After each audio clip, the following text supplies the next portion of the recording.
Hello, welcome to Human Biology, sometimes called Human Anatomy and Physiology, or just Anatomy and Physiology. Either way, this is Anat 5 taught by Megan Knoll, which is me. I just recorded this whole thing without sound, so hopefully it's working this time. Let's find out. Woo!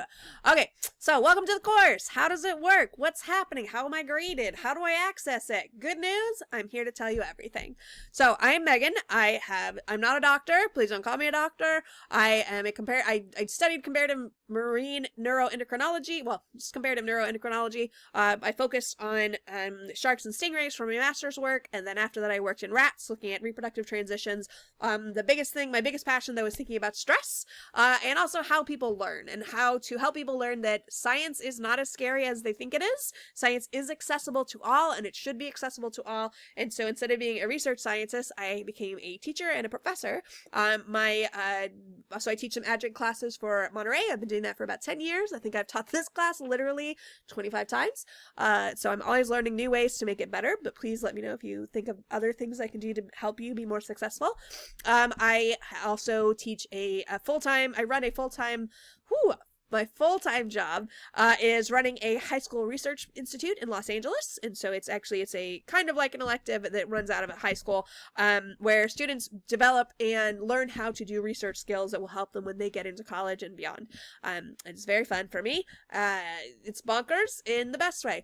But the point being that I am not in Monterey. That's the big point here, is that I'm not in Monterey. I live in Los Angeles, so if you need me, the best thing to do is to contact me through email, and I will show you everything you need to do that. I don't have an office in Monterey. I don't go up to Monterey very much anymore, just because LA is bonkers, but I am here to make sure you are successful. This class is completely asynchronous, which is to say that you have due dates at the end of the week, but there is not like a check-in at Tuesday at 3 o'clock, okay? No, we are all very busy humans. We have things we need to be doing. As long as you get everything done by the end of the week, I don't care when you do it. Maybe you like listening to lectures at 4 in the morning. I don't know.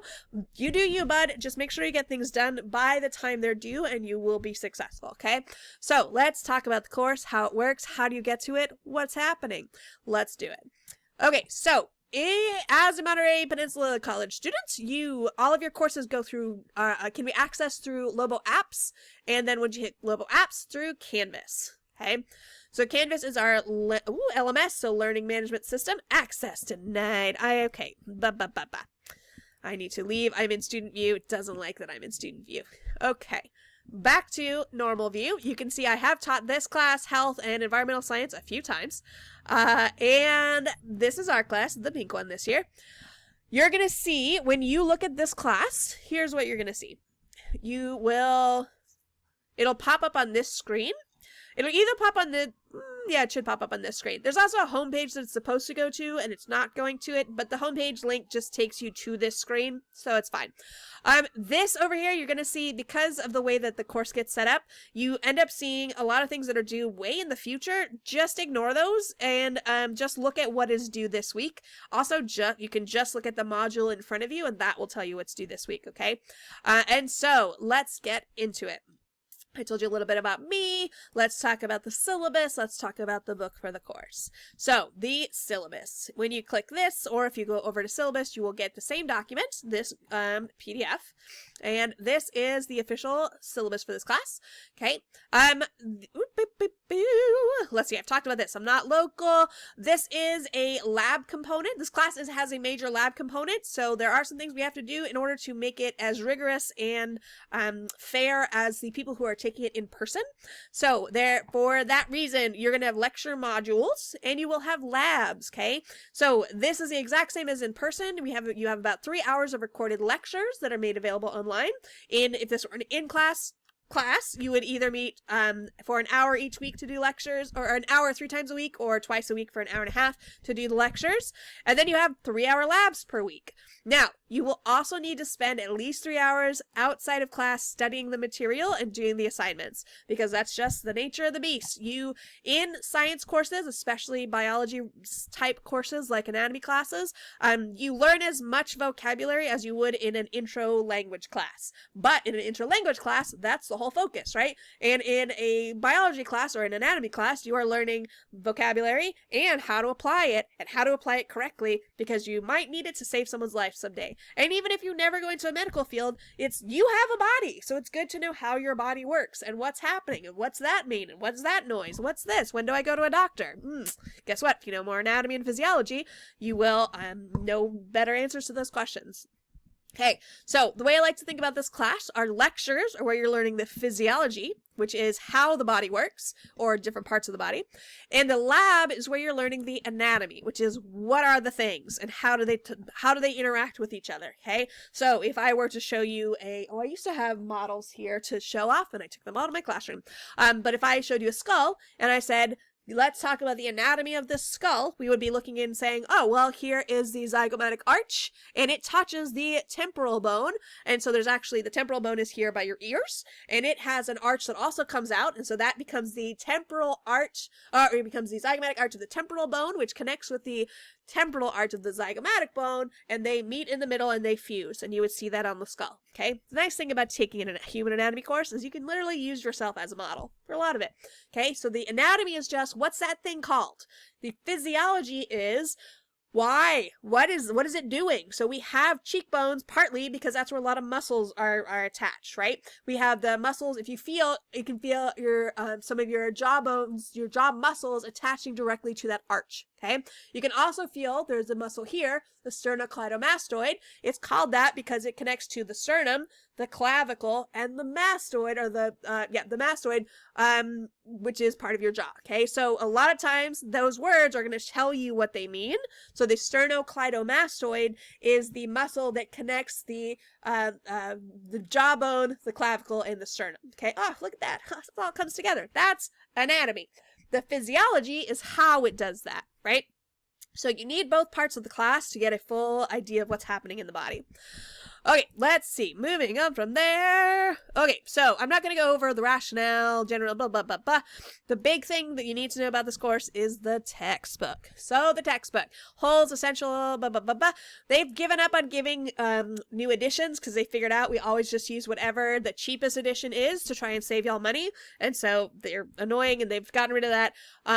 The annoying thing about this is that you have to buy a new access code if you're taking this class online in order to access the curriculum. Because if this was an in-person class, I would be giving you labs in person, and I would be monitoring your labs in person, and we would be working with manipulatives in person. We'd be dissecting things in person. But in order to keep this as rigorous as an in-person class, we use simulations. And those simulations are very complicated, and they're very high-tech-ish. And so we have to be able to pay the people who make them, and so that's why you have to pay the access fee.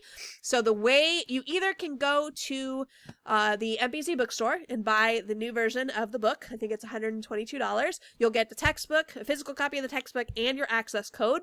Or when you go to Canvas and you go and you click on McGraw-Hill Connect, you'll have to do this in either case. In either case, you're going to hit McGraw-Hill Connect. And it's going to say something weird for me because I'm not a student and I'm just pretending to be a student. But it'll say, blah, blah, let's get start registered. It'll ask you to put in your access code here, or it'll give you the option to buy it here. It's cheaper to buy it here, and you get access to the online textbook if you buy it here. Either way, you have to have a fresh access code. You can only use an access code once. So let's say your friend gave you their access code from last semester's class. It's not going to work. It's only going to work once. Yes, it sucks. I hate it. I really wish there was a free way for us to do this, but unfortunately there isn't. Capitalism is the worst. We just gotta do what we can do. There are some ways if you're having trouble getting access to the money for it. There are, if you go to the NPC resources that I have here, you might be able to talk to the Equity Lending Lab. There are parts you can talk to your financial aid officer. They might be able to help you get waivers, etc. But you need to get access to that McGraw-Hill Connect code as soon as possible to start doing the work. You don't have a lot to do this week because I give you some grace in order to get set up because the first week is crazy, but you do have assignments due this week that require that access code. So you get your access code, you put it in. Let's show you what I see when I see it. I go over here, I hit McGraw-Hill, beep, boop, boop. I've already made the connection, and so I go click this, and it's going to take me to the assignment list that is accessible through McGraw-Hill. Most of our assignments are through McGraw-Hill, not all of them. If you only look at this website, the McGraw-Hill website, you are only getting half of the material for the class because the lectures all happen through Canvas. And if you don't go back to Canvas to get those lectures, you're not gonna pass the lecture exams. Okay, so do not just rely on the McGraw-Hill site. Please make sure everything you do happens through Canvas. In fact, if you email me and say, "Hi Megan, my name is blah," and I know to only access the class material through Canvas, not McGraw-Hill, I'll give you 2 extra credit points. Okay? Already, 2 extra credit points, day 1. That's another reason to watch my videos. Not only am I super weird and interesting, but I will give you extra credit a lot of the times when you watch the videos. Okay? One good thing about the so again, don't click on these. Who cares? Oh, annoying. But you can go over here and you can click the AI. Why? You can go here and you can launch the ebook. And there's a practice, practice atlas, okay? So an atlas is, we think about atlases when we think about maps, but you can think about the body needing a map to show you how the body works, and that can also be accessed through this book. Okay, so for example, the first lab this week talks about body regions. I don't know how long this is going to take. Oh, there you go. And so you can look at the wonderful models and you can start saying, what are these? Oh, the neck. I bet the neck's there. And this might seem very silly at first, but you're going to be building on this knowledge as you go through the course. So please interact with the material as much as you can. There are people who listen to my lectures at 2 times the speed while doing the dishes.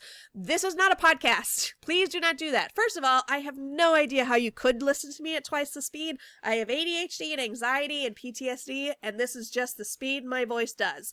I try really hard to slow it down. It's very hard for me to do. I get excited. I want to tell you everything so fast like a little kid, but at a higher level. I do not recommend listening to this at 2 times the speed. You will miss information. Okay, please don't do that. Okay, so again, we talked about for the required text, make sure you are getting a fresh access code. Make sure you put it into the McGraw-Hill link here, and then only go back to this site if you want to look at the online textbook. Okay, again, email me that. You get extra credit. Cool. What's next? I have to remember what I have and haven't talked about since I've recorded this lecture or this already.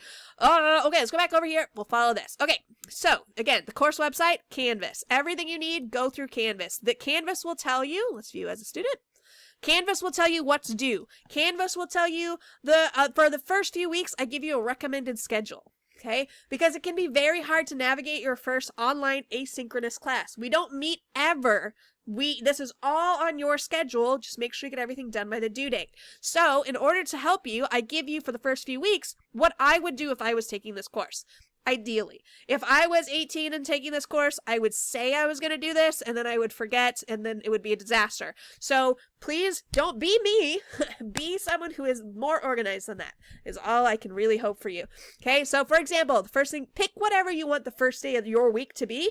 Maybe you want that to be Monday. Maybe Monday is your busiest day, so you want it to start on Tuesday or Wednesday. As long as you give yourself 4 or 5 days a week to really focus on anatomy and physiology for a couple hours at a time, you can follow this schedule very easily. Okay, now again, I recommend also, so what does that mean, Megan? Let's go back and look for a second. So the lectures for this course, again, me talking, not a podcast. Please do not act like this is a podcast. You will get slides. I've stopped updating the dates on my slides because I got lazy and I was doing other things. And so who knows what date is there? Doesn't matter. The material's still the same. I also really love really weird anatomy pictures from old textbooks. So I don't remember this, like from the 70s or it's from 1952. And it's basically showing a human who's been skinned fighting a cat, I guess, or dancing. Who knows? The point of this, though, is to show that humans and animals, we have the same muscles. They're used a little differently. Okay, so you're going to see a lot of weird pictures like that. And then you're going to see real pictures from anatomy textbooks. It's going to be a nice little mix, okay? I'm not going to go through that lecture now. Again, I would print out if you can, or download these and then write on them on an iPad if you have an iPad or something. I do not recommend doing this course on your phone. I know for some people that's your only access point, so good luck. You can go and borrow Chromebooks from the library. You can go and use the computers in the library, etc. Again, MPC Resources for Students has a lot of things. Y'all pay for this. You have already paid for all this in your tuition and fees. Please take advantage of everything that Monterey gives you because you've already paid for it, okay? Don't feel like, oh, I don't want to bother them. No, bother them. The librarians want you to go and ask them for help. Literally, that's their job, and that's why they do it, okay? Okay, so where are we? Beep, boop, boop. Lectures. Okay, so the lecture material will be then, so you'll notice we have lecture and then we have lab and a bunch of lab stuff. That's how it normally goes. There's going to be occasionally lecture quizzes where it's just going to be a few questions where if you've paid attention to the lecture, you'll get it. It's no big deal. It's probably mostly going to be vocabulary. In the first few weeks, well, maybe just the first 2 or 3 weeks, the lecture and lab materials really overlap a lot, and so you won't see those quizzes. Instead, you're going to see these lab questions, which will go over everything. And if I open this, nothing's going to happen because this is locked until the class starts. That's fine. But once the class starts and the assignment's open, you'll be able to just pop it right up in Canvas and work through it. The labs, very similar to the way the lectures work. There is a PDF where it tells you exactly what you need to do in the labs. Okay, every lab is going to have a lab question set at the end. There are often, but not always, simulations to go with it.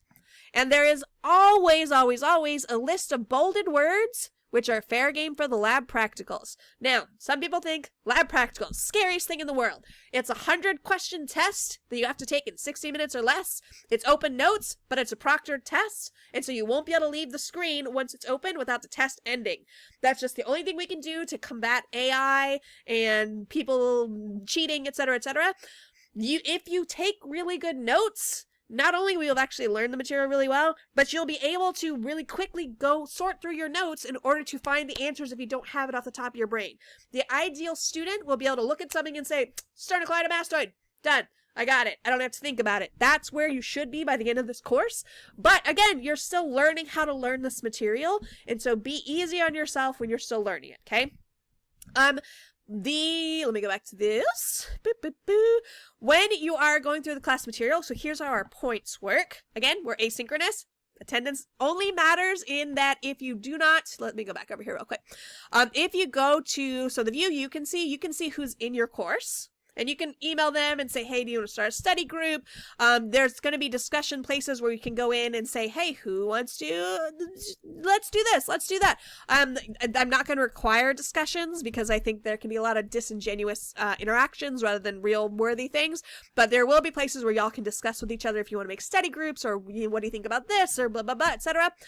But if you go to people, when I go to people, I see who has accessed the material and for how long. If you do not access the material at all, I drop you from the class. That's just the rule I have to follow because of the way that a lot of financial aid scams are working right now. A lot of times there are fake names that are created. They sign up for a course so they can get the financial aid, and then they steal the financial aid, and that's it, right? And it's taking away from people who actually need it. So in order to make sure that doesn't happen, we do what are they called? What are they called? Oh, I'm losing it, Al. I've recorded this too many times today. It's called census data. Census data. That's what it is. We'll come back to that. Okay, so the census, there's 2 census dates, where by February 9th, you should have logged a significant amount of time on Canva because you've been working in the class for a week. And so I'll be able to tell, oh yeah, this person has been on the website for an hour over the week. Cool. They exist. They're real humans. If I see someone's only been interacting with the material for maybe 5 minutes after a month, clearly they're not taking the class seriously. They may not be a real person. I have to drop them by law, okay? Because we are a public court, or a public university, or public college. Please make sure you are interacting with Canvas so you do not get dropped from the class, okay? Where are we now? Let's go back up here. There is a okay, so how are the grades? How are you being graded? Oh, y'all, I'm so tired. I had a big fight with a lady in my apartment complex today because she tried to steal all the laundry machines, and then she got mad at me and blamed me for who knows what. Y'all, being human is hard. Being human is so hard. And this class just barely scratches the surface of what it is to be human. Whew. All right, here we go. We are going to have 3 lab practicals. We're going to have 4 lecture exams. Okay, they're both worth 100 points each. So the lab practicals are, look at the thing, tell me what it is. That's anatomy. The lecture exams are, hey, what does this thing do and how does it work? And that's physiology. Okay. These tend to be about 40 questions. These tend to be about 100 questions. And in between these, you're gonna have some lecture quizzes here and there. Every lab is gonna have a lab question set. Almost every lab has a simulation. Not everyone though. So that's why, again, you have to be really careful to make sure when you're going into the lab, you are also paying attention to those bolded words. I would start a spreadsheet where you write down all of the bolded words and then you look at them and you're like, I know where that is. I know where that is, as you go through it, okay? So the labs, not only do you get a PDF where I tell you what you need to be doing for the lab, obviously, but you also, at the end of this, you're going to be given, so at the end of the labs, if you go through, there are some practice questions. You do not turn in these practice questions. These are just for you, okay? What you turn in is what is the McGraw-Hill assignments, okay? So the lab tutorial, the lab all of these things that have a due date, that's what gets turned in, okay? Don't freak out. It's going to be fine. Okay. If you say, well, but Megan, there's a week where I'm really busy. How many assignments are we going to have? Good news. You can go, the entire course is mapped out for you. So you can see, hey, when's spring break? Oh, there's spring break. It's the 23rd through the 29th. I have 2 assignments due before then. And, then when we get back, actually the lab this one is kind of deceiving. The, lab 12 has many simulations. So when you get into this, make sure you go in and you see, because the eye is very complicated. The eyes are one of our biggest senses as humans. We're very, very visual creatures. And so there's a lot of things to learn about the eye. Okay. But you'll notice I'm not one of those, for a while I said, well, I'll just make the due date after spring break, but that's not fair to you because you should take a break during spring break. And so instead it's due before spring break so you can have it out of your brain. Okay. All right, let's see. Hopefully I'm making sense. Where are we now? Let's go back up. So anyway, this has the schedule of when things are due completely laid out for you. The Canva course will open up each week. Each week a new module will open with all the assignments for that week. Just click on through and then that's all you have to do for the week. It's all you have to do. It's a lot to do, but you can do it, and I believe in you. People have done it in the past. They've been successful. I've gotten a lot of good feedback in this course. Please, if there's anything I could improve, absolutely let me know, because again, I've been teaching this class for a long time. Every semester I learn new things that I should be doing, and I should be doing better. Being human is hard. Let's all help each other be better humans, okay? One of my big research questions is always about stress. Stress is the #1 killer of humans. We have a very bad habit of thinking ourselves to death. And so our brains do not understand the difference between a lion biting your face or about to bite your face and a lab practical. To our brains, it's all the same amount of stress, okay? Logically, a lion about to bite your face off should be much scarier than an exam, but our brains don't let us deal with it. If you put importance on a lecture exam, your brain is going to stress out about it, just like a lion about to bite your face off. Okay. That's why there's such a huge wellness and mindfulness industry now, because people finally realize, oh, we have to stop thinking ourselves to death.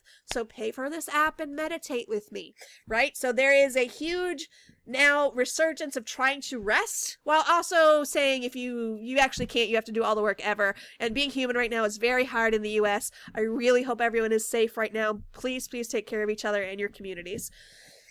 Moving on. Okay. Where are we? Being human is hard. The syllabus is subject to change, except not really. I haven't changed it in years, except for the dates.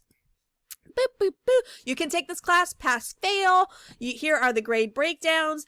There's a lot of extra credit in this class, usually interspersed into my little lectures because I'm spicy like that. I think there's one where I ask you what your favorite Muppet is, because I just want to know. Not only does it let me know you are watching the lectures, but it's just a fun little thing to get some little interactions there. So remember, today's extra credit is to email me and say, hi, Megan, my name is whoever. I know that I am going to do all of my assignments through Canvas, not McGraw-Hill. Done. Email over. Extra credit for the first exam. Fabulous. Okay. All right, what else is happening in this class? We have lab practicals, we have lecture exams. Sometimes there will be quizzes. Every year I say I'm going to write these quizzes. Every year I don't write these quizzes. So we'll see if they really happen. There is, oh yes, you get to drop a test, y'all. Let's say you do really badly on your first lab practical. So the question sets, the simulations, you can do those twice. Each one you can do twice because it's a learning experience. You're still learning. The lab practicals, the lecture exam, and the cumulative final, you can only take each of those once because those are assessments so that I can see what you've learned. So, everyone has bad days, y'all. Every single human on the planet has a bad day. Sometimes that day is the day when you have to take a test. So let's say you have a bad day. Let's say something happens. Let's say your computer shorts out while in the middle of your practical. I can't give you access to a test or exam or practical that you've already seen because I can't know how much of it you've already seen, and that's not fair. But I can drop your lowest exam. So let's say you do badly on a practical and then you rally and the next two practicals are great and then you do great on your lecture exams, you do great on your final, you do great in the course. Ta-da! Let's say you do your hardest because you are a dedicated anatomy student. You're going to go to nursing school. You're going to be a medical coder. You want to learn every freaking thing. You kick ass on all of your lecture exams. You kick ass on all of your lab practicals. And then you're really worried about that cumulative final. And you're like, what if I have an A in the course and then I take the final and I fail the final and then I fail the course? False. You cannot do worse after the final than before the final. Because if you do really well on these exams, then I drop the final. Easy peasy. So many people get to the end of the course and just don't take the final because they've done so well on everything else they don't need to. Okay? So you can drop one exam, either a practical, a lecture exam, or the final itself. Okay? Hopefully this all makes sense. I feel like I'm sounding crazy. Moving on. Boop, boop, boo. Please don't cheat. We're dealing with AI. It's a pain in the butt. Yes, it's good for some things. It's bad for so many things. It's so detrimental to education. Yet here's the thing. Again, because I'm a comparative scientist, a comparative physiologist, everything in the universe wants to use the least amount of energy possible. So if you are feeling lazy, do not feel bad about it because that is the primary state of being, is to use the least amount of energy possible. It takes energy to exercise. It takes energy to eat right. It takes energy to do education. It takes energy. And the active state of everything in the universe is to conserve energy, right? So there is that feeling of, but why can't I do this in an easier way? And the thing is, a lot of us who have been in education for a long time know you have to do it a certain way because that's the way learning works. If it's not hard, it won't stick in your brain. If you treat my lectures like podcasts and listen to them at twice the speed while jogging, you're not going to retain that information, et cetera, okay? So there is the default state is to do the easy thing, but you can do the hard thing, and then eventually it's just going to be a proof of ability, okay? Because you did the hard thing and you succeeded. So please do the hard thing, not the easy thing. Here are your due dates on what is due when. I don't want this little thing to go too long. Here are all of these. I think I've covered the basics for how to be successful in this class, but again, if there's anything I have left out, because I've recorded this lecture twice already, please let me know. Please email me anytime you have any questions. I am very obsessed with my email, and so I will check it at 3 a.m. if I have to sometimes because I have insomnia, and I sometimes will reply that early, but I'm trying not to. Just if you have any questions, my whole goal, the reason why I still have this job is because I really love making sure people can learn about their bodies, about everybody's bodies, about science in general. So honestly, I want you to be successful in this class, and you can be and you will be as long as you do the work, okay? So again, my name's Megan. I'm here to help you, and you're gonna do great. And I'm excited to see what we can do together. Bye!